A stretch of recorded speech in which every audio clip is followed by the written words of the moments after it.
Hey, welcome to the basement. The boys and I are here to talk a little bit about local context, which was something that I gave specific feedback about enough in my review of your Castellanos IOs that I thought it was worth doing a class lesson on it.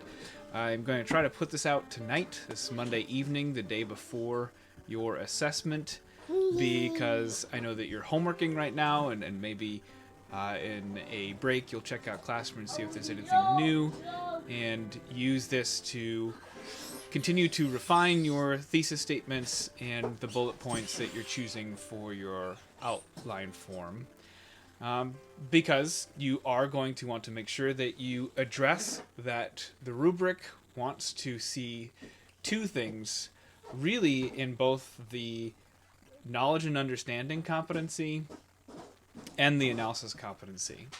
And that is that you have a deep understanding of what choices are at work, authorial choices. Those choices are always going to be changed and refined to match the form of the work. So we use different language to describe the choices that Satrapi makes versus the language that Castellanos made versus the changes that Fugard made versus the choices that Achibe made, because those works are all different forms. So what authors are doing, in addition to choosing the form itself, are going to have language that changes based on what you're holding in your hand. So that's part, like, knowledge of the work, knowledge of what the work is, and then knowledge of the choices that are within the work. And then the other piece is that when you're coming up with your theme, your meaning, it's a highlighting of a global issue.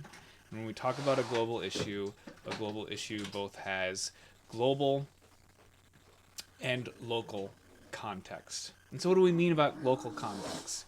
Well, what I've discovered is that when we talk about these things, culture, identity, and community, beliefs, value, and education, art, creativity, and the imagination, science, technology, and the natural world, politics, power, and justice, because they are global issues, and because of that global issue, making it so that they are present in your life, we have an access point where we reflect on what these things would be in our life. So let's take example going through at least now 3 units where the texts all look pretty closely at issues of gender. And unfortunately, I know our guys are probably feeling pretty beat up at this point, but because of the traditions of Latin America, the traditions of conservative Islamic purists, I'm sorry, guys, but this is what's happening, that we're ending up with an analysis of these cultures that are unnecessarily restrictive to women. And so we talk about things like dress. I'm a Stegosaurus. Hang on one moment. Henry, I'm actually recording this. My students are going to see this. Okay? Well, I can't be anywhere. You can be in here. You just can't do Stegosaurus impressions. Okay. You can be here. I have to still be able to talk. Is that okay? Okay. Wesley, what about you? Oh, you found a marker. That's helpful. Okay. So we talk about dress code, and we're like, "Oh, I know what dress code is," and or I know what the opposite would be. I especially in the Castellanos IOs, I heard a lot of that wouldn't be accepted here.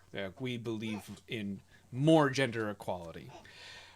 It's all right if that's your window into understanding why what you're seeing is an issue, but that's not actually local context. That's your local context. But this is the local context that the rubric is wondering about. Understanding of the author's work and why the author would want to bring her local context to light. Right? And the reason I know that's true, the reason why I was puzzling, why is this not ringing right to me when I heard you guys talk about America, is that I know that eventually you're going to be comparing two works. And it is the fact that you have to switch from one work to another work that makes that whole local context yet global issue thing work. So let's take, for example, let's talk about art, creativity, and the imagination. And part of the reason I'm choosing that is because I don't think we've seen a lot of that in our works so far this year. So I don't expect a lot of you will be really doing art, creativity, and the imagination. But since I don't have all of the IB books home with me, I'm grabbing this Roots book. I'm grabbing The Absolutely True Diary of a Part-Time Indian by Sherman Alexie. And what I am going to do my I.O. on is I'm going to do my I.O.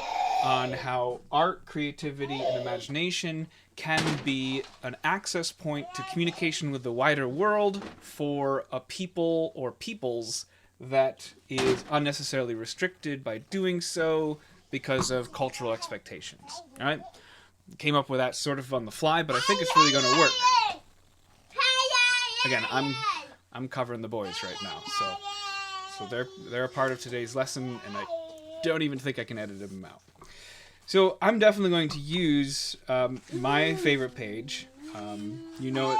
I've already shared this my favorite page because I would talk about how Satrapi's conversation about how her art style was both restricted, but then she still was able to use it. This piece where she's not allowed to draw a model's form, and yet in so discovering that that was problematic, by the very next page, she was still breaking past those restrictions by bringing in models that she shouldn't. And, you know, that is the same chapter where many of her colleagues associated and were themselves after hours. So I think that's an insight in the way in which art, creativity, imagination in the local context of Iran works. All right? So what makes it a global issue? Well, the main character in The Absolutely True Diary of a Part-Time Indian, Junior. Hey, boys. Henry, your loudness is making Wesley loud, which is making both of you too loud for me to teach. Okay. We have in the very first chapter that as a American Indian living on a reservation with high amounts of poverty, and he himself facing restrictions of education, and that his access to healthcare has already set him back because of a disease that he was born with. The one thing he says he has is, I have cartoons. He says, I think the world is a series of broken dams and floods, and my cartoons are tiny little lifeboats. So in the local context of this American Indian tribe, who is not restricted from expression by matters of religious belief, but rather from access because of their extreme poverty, this protagonist still finds a way to make his art communicative and that window outside. All right? Global issue. I've just connected the Indians who live in Spokane, Washington, to the experience of this young woman when she was growing up in Iran trying to be an art student, yet in a society that believed in conservative representations of the feminine form. Boom, global issue. So while your own reflections are valuable for an access point, while your own reflections are totally appropriate in your journal entries, totally appropriate in your end of unit reflections, right? Because that's you becoming aware of your own experience.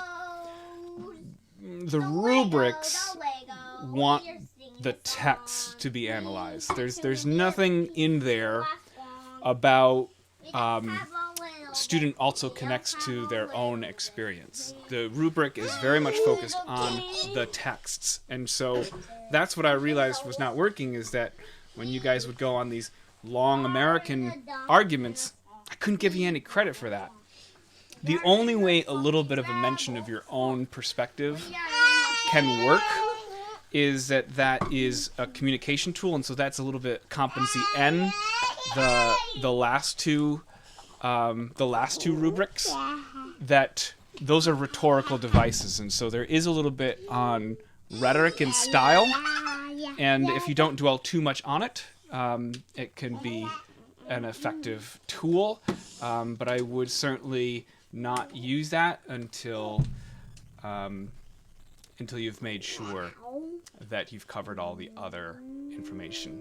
Okay, so obviously I'm going to give this a listen back now and see if parenting and teaching at the same time was effective in any way, shape, or form. And I will try to keep an eye on the email tonight, and I will talk to you tomorrow morning.